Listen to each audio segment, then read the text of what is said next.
What's going on, my cool cats and kittens? It is your boy DustyWhy back again, and I know that I said that I would never go back to bruising.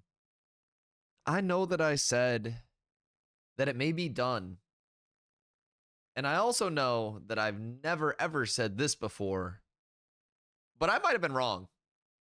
Now, as you may know, I started the Aeternum launch as a Great Axe Hatchet Kill Squad player. I was actually playing a light featherweight assassin build. And I already have switched back to bruising, and I'm having the time of my life so far. Now, there are obviously a couple big things that we have to talk about, including the grit change and what exactly we're doing without grit ward on our armor, and a new heart rune situation that may just take detonate off of its high horse. And I've been having, like I said, a ton of fun with this.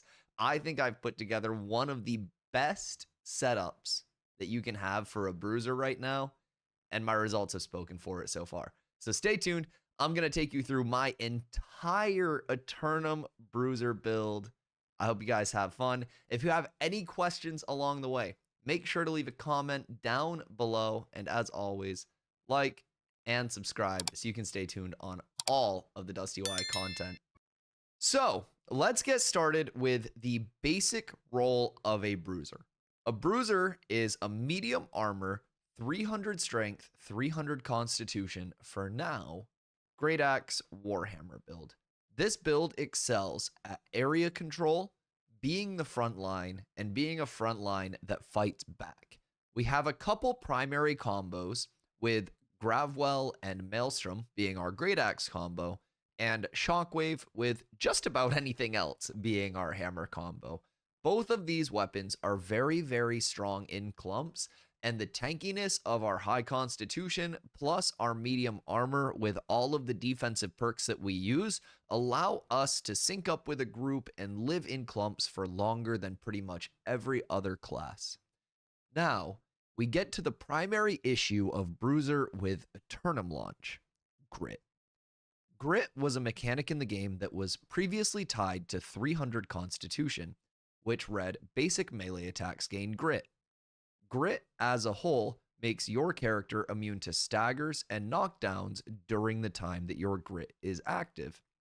Now, in a very stagger heavy meta with a lot of VGs screaming, which are going to stagger, a lot of sword and boards, which are also going to stagger, hammers, and just about everything else in the game having stagger of some sort, it was very nice to have that grit uptime to make sure that we were able to actually survive playing in these clumps and keep control of our character through all of these soft crowd controls that were going out.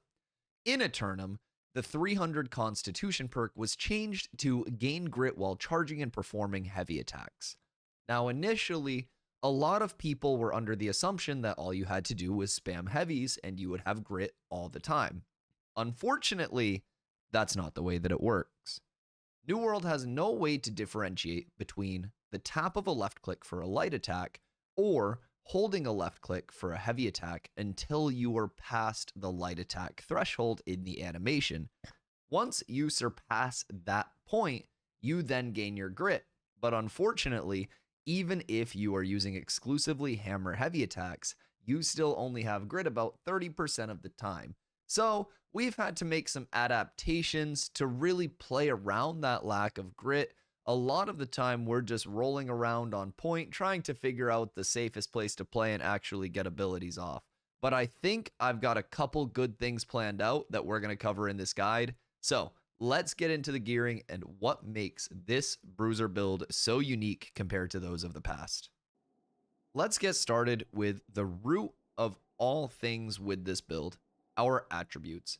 There has been a lot of debate about attributes this patch, whether bruisers should just run right up to 350 strength or stay down at 300 strength and try to get a little more constitution out of the build.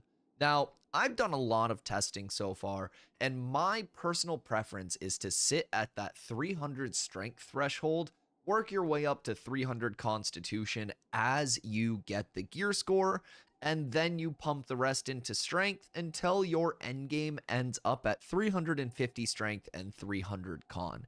But I think in the meantime, that extra roughly 10% HP that you gain from those 50 points in Constitution going from 250 to 300 is worth it. Now, I know that with the changes, we're not going to be getting much value out of that 300 con breakpoint, but I do still think, like I said, that 10% HP is worth it. It takes us right up above 20k HP total, which I feel like is a nice threshold for a bruiser. Anything else, and I almost feel a little bit susceptible to getting blown up by a lot of the bursts that can happen. Now, your mileage may vary. If you like living life on the edge, you may very well have fun going 350 strength and 250 con to start off, a little bit lower, and then adding the con in as you get your gear score up. This is just the way that I'm choosing to go about things, so we stay nice and tanky. This will give you a really nice baseline for the build. Should make you feel pretty tanky. And now I'll take you through the weapon trees and the actual weapons that are going to facilitate a lot of this damage. The hammer. The hammer tree is actually one of my favorite trees in all of New World. There is a lot of customization that you can throw into this tree, a lot of small tweaks that you can make to make it feel very, very different as well. I think hammer is personally one of the most well-balanced weapons in New World right now. It's extremely fun to play, and to me feels incredibly rewarding. Once you get that long-range tracking down, you can cover a massive amount of space, and you can do a lot of damage very quickly. Now, to take you through the passives and the active abilities that I use on my Warring Hammer build. I take Epitome of Bonk for 10% armor pen on all Warhammer basic attacks. This is going to give you a good amount of armor pen, which helps you throughput through the rest of the war and increase your pressure on those targets. Hammer Time gives us a 20% empower for 4 seconds on heavy attacks. This also counts on your half heavy attacks. So this is going to be one of 2 primary sources of our empower from this tree. We'll take Hardened Steel, giving grit to Warhammer heavy attacks, and yes, that is the exact same thing as the 300 con breakpoint, but you also get 12% damage reduction while grit's active. This used to be a lot stronger than it is right now, but Hammer does still have some decent grit uptime, so it's not the worst thing to take. We'll grab Contemption, increasing heavy attack base damage by 15% against targets under 30% HP. Quick Recovery, which gives our heavy attacks that hit 7% cooldown reduction to all of our abilities. The craziest thing about this is that it can have 5 reductions per attack, giving you a total maximum cooldown reduction of 35% in one heavy attack. Now that's something that Refreshing Move simply can't keep up with. Last but not least, we'll grab Power Through Pain on the Juggernaut side of the tree, which gives us 35% in power for 1 second after taking damage. Now, fortunately, we're taking damage pretty much constantly, or unfortunately, depending on how chill you're trying to experience the game. But this, combined with Hammer Time, gives us a nice 55% in power from the tree itself. Over for the passives on the Crowd Crusher side of the tree. We're going to take Outnumbered, which gives us 20% armor buff when we are surrounded by 2 or more enemies. Concussive Impact, which allows us to deal 15% increased base damage against targets affected by Warhammer debuffs. This is incredibly strong, and as soon as you have a Rune Glass slotted in your Warhammer, your Rune Glass debuff counts as a debuff for this. We take Prevailing Spirit to heal for 35% of our damage from our Crowd Crusher tree. And that's going to round out our passives. For our active abilities, back on the Juggernaut side of the tree, we're taking Armor Breaker, the classic nuke, and I think this ability is only stronger now than it was previously. Armor Breaker previously dealt with Grit Ward mitigating 34% of its base damage, and now with Grit Ward being gone and people having to choose between Elemental Aversion or Enchanted Ward, there's no way other than your Absorption perk bucket to mitigate the Armor Breaker damage. So we're going to be getting a lot more damage through on those ABs. Same thing with Maelstrom on our Great Axe tree. We'll grab Indomitable to give grit to Armor Breaker. We'll go down and grab Lasting Trauma, which is going to give a 30% rend for 10 seconds, rend reducing the target's armor, that's very strong. And Opening Act, which increases Armor Breaker base damage by 25% against targets above 70% health. Now, this is very, very, very strong in war, where people are primarily going to be getting healed all the time. Most targets will be sitting above 70% health until they are at risk of dying. So I actually put an Onyx in my Warhammer for that extra damage when targets are above 70%. It's a very nice pairing, and it can help you push targets off of the point very, very quickly. We'll go over and take Shockwave, the classic CC. We'll grab Frailty, which gives a 10% weaken for 10 seconds, reducing the target's damage dealt and cutting into their Empower. And Meteoric Crater giving us a little bit longer radius on that Shockwave. Last but not least, Path of Destiny, which I think received a huge shadow buff this patch, with grit uptime not being as high. Path of Destiny's Stagger, which we're going to get from Seismic Waves, is actually incredibly impactful. Previously, people could just left-click in the clump, and you would ignore the Stagger entirely. Now, with grit being gone, this Stagger is punishing on point. Last but not least, we're going to grab Stimulated Reduction, which is going to give us 5% ability cooldown for each enemy hit with Path of Destiny, max of 5 enemies, 25% CDR, extremely strong. And this is just what I'm running right now. There have also been cooks with Wrecking Ball coming back, with Clear Out. So like I said at the start of the segment, there are a lot of ways that you could go with this hammer tree to make it really fit the playstyle that you want. So if you're running something else, comment below and let me know what you guys are cooking up with this, and I'm always more than happy to discuss. The Great Axe. Our Great Axe tree actually hasn't changed a single bit since last patch. So we're still going to start with Greed, giving us the 5% Empower for 3 stacks. We'll take Death's Embrace, giving us 10% Armor Pen on enemies that are below 50% HP. Come over and grab Critical Gains when you hit with a critical attack with a Great Axe. Heal for 10% of the damage done. Keen Edge, giving us 10% more crit damage. Very, very nice to add on to the already high crit multiplier of a Great Axe. Frustration, which gives us 15% Empower for 10 seconds after an attack is blocked. This is very easy to upkeep with the amount of Sword and Boards, Flails, and everything else that are running around on point. Critical Condition, Great Axe attacks against foes below 30% health have 15% increased crit chance.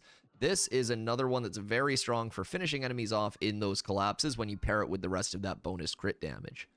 To round out the passes, we'll hop over to the Mauler's tree, and we'll grab Mauler's Resolve, which in my opinion is Stam Recovery. This is one of the reasons why I've always used Protection on Amulet and not Stam Recovery, because Mauler's Resolve, if you get hit while you're holding your Great Axe and you're below 50% health, you gain 40 stamina instantly on a 20-second cooldown. This is incredibly strong if you're aware and you know when you're going to need that. You switch to your Great Axe, you wait for that to pop, and that can get you out of a lot of trouble. Then we'll go over and we'll grab Enduring Strike, adds grit to Great Axe heavies. We're not going to be heavying that much, but in the few instances where you do have grit on a Great Axe, it's going to give you 12% base damage reduction, so it still is worth taking in my opinion.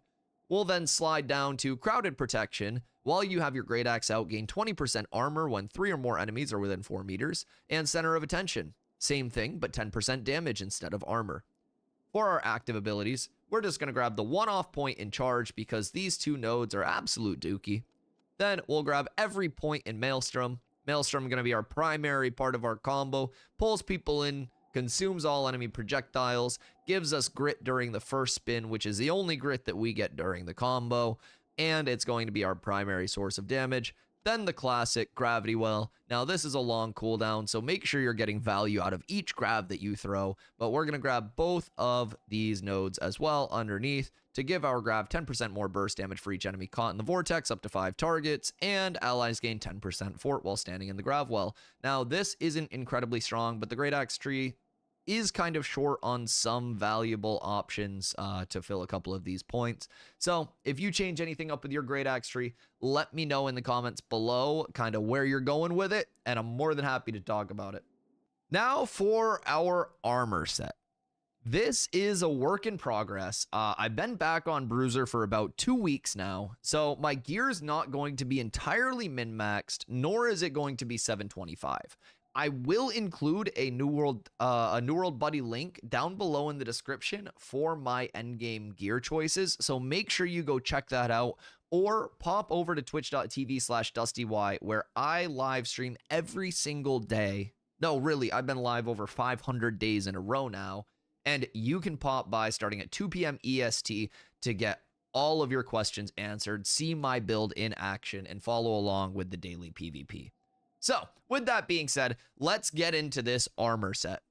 I have opted and kind of been ushered by the RNG gods this patch to try out some Elliot version. So with Grit Ward being gone, we've needed something to fill that mitigation spot. And Elliot version has done just that for me. So other than that, it's going to be a pretty traditional loadout. Right now, I've got Elliot version Freedom and Slash Conditioning, my Tarn chest with Elliot version Enchanted Ward and Slash Conditioning, Elliot version Freedom and Slash Conditioning, Elliot version Freedom and Strike Conditioning, and then my tumblers are upgraded to 725 with Insatiable Gravwell. This gives me a total of 4 Elliot version, 1 Enchanted Ward, 3 Freedom, 3 Slash Conditioning, 1 Strike Conditioning, and 1 Gravwell. Now, I am thinking about switching my legs out for Tarn legs, upgrading them with Freedom, and then going another spot of Enchanted Ward instead of the Strike Conditioning. The reason for that is I currently have a Slash Protection, Health, and Refreshing Recovery Amulet. I would like to switch this Slash Protection out for Strike Protection, so that way my Slash and my Strike are just about even in terms of absorption for Wars. That's going to give me a nice base, and in Wars, where you always have a Sword and Shield near you, giving you 30% bonus physical and elemental absorption, you don't want to be too far above that 20% threshold on any of your resistances as a point bruiser, or you're going to be wasting some of that absorption. So 3-3 is going to be a very good way for me to get the most out of my particular situation in Wars. Over on the ring, another placeholder, this is currently Purifying Heart, Slash Damage, and Hardy. Now, Hardy is completely necessary all the time. Purifying Heart's a good filler. I personally am going to be switching this out for Empowered Cleave. And in terms of slash damage, I'll be switching it for strike damage. Now, our hammer has 55% Empower from the tree itself. It has 7% from its Honing Stone and 15% from its tumblers, giving us 77% Empower. If we have a strike damage ring, we go up to 84% Empower. We have 15% more Empower from the Great Axe tree due to Frustration, giving us that 15% Empower on block, meaning that this slash damage can be kind of redundant with the Empower cap being 50% and you not always needing all of that Empower. Speaking of Empower, AGS, let's talk. Because I'd like to stop putting this silly earring in my gosh darn build guides so I can go back to wearing a normal earring and having high gear score. Right now, Deckhand's promotion is a main story quest reward that comes from Great Cleave, and the problem with this is the Jasper in this earring is bugged. Instead of giving you strike resistance like it should in a jewelry or armor slot, it's giving you retaliate. Now, because of this earring, every time you're hit or you block, you gain 8% Empower up to a max of 3 stacks, giving us 24% Empower. It also has Regenerating, which scales pretty well despite being low gear score, and Purifying Toast, which doesn't change at all despite being low gear score. So this 500 gear score earring is actually very strong for a lot of builds. Now, with that being said, my new bruisers, if you salvaged this, it's not the end of the world. We have really high Empower from our build anyways, so we're probably one of the worst people to use this earring, I'll be completely honest.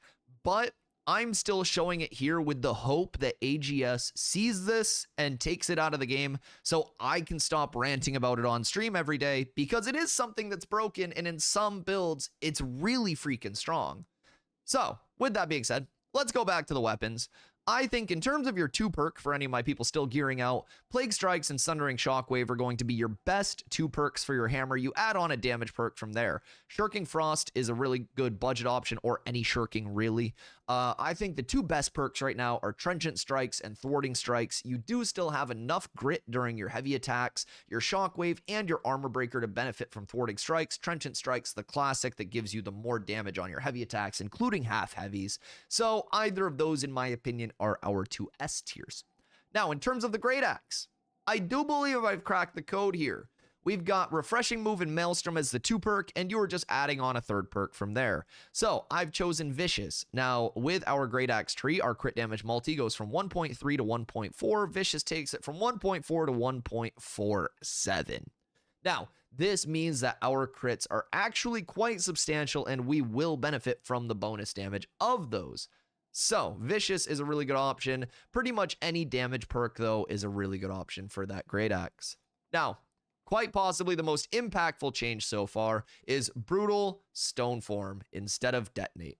Stone Form, when popped, gives you a 10% fortify while charging, and Unstable Form pops for 200% of your heart rune damage within 3 meters, and it reduces the duration by 2 seconds, bringing it down to 3 seconds, which is the same as your Grav Explosion and the same as your Detonate charge up. The advantage to this, Detonate's rend can no longer be cleansed. While you are charging your Detonate, no matter what you do, you will be 50% rended. Compare this to a 10% fortify when you pop your Stone Form. You're going to be a lot less likely to die in 50-50s, get counter collapsed on, or just get blown up during your Detonate, especially if you miss a cleanse and have some debuffs on you. Now, the explosion itself for Stone Form is actually strike damage, so we'll benefit from plus physical damage on the strength side of our tree, which is, in my opinion, very nice. Plus, with more people that are running Enchanted Ward or Elia version, this is going to sneak through both of those, because it's not going to be mitigated by Enchanted Ward, and it's not going to be Elemental to be mitigated by Elemental Aversion. So it gives us a couple really nice options. And one of the things that you've heard me talk about a lot this video is Grit. This is the closest thing that we have to Grit. Stone Form will allow us to pop Stone Form during our Grav throw, get the Grav off, get our left clicks off, and a full Maelstrom off, ensuring that we do the most damage possible every single time consistently, instead of praying that our random Detonate collapse hits the people that we need it to hit. Every Bruiser can play the game all the time, every single collapse in and out of the collapse. I think that this has more upside than any other heart rune in the game for Bruisers right now, and I encourage everybody to try it and let me know what you think after a couple days of trying it. I appreciate you guys checking out the video today. If you have any questions, drop a comment below and let me know. I'm always checking the comments, happy to answer anything that you guys might be wondering, or pop over to twitch.tv/DustyWhy, where I have streamed over 500 days in a row without missing a single day. I go live right around 2 p.m. EST, which means I gotta run. So I'll catch you guys next video. Much love. I appreciate y'all checking out the content, and I hope you enjoy. I'll see y'all next time. Peace.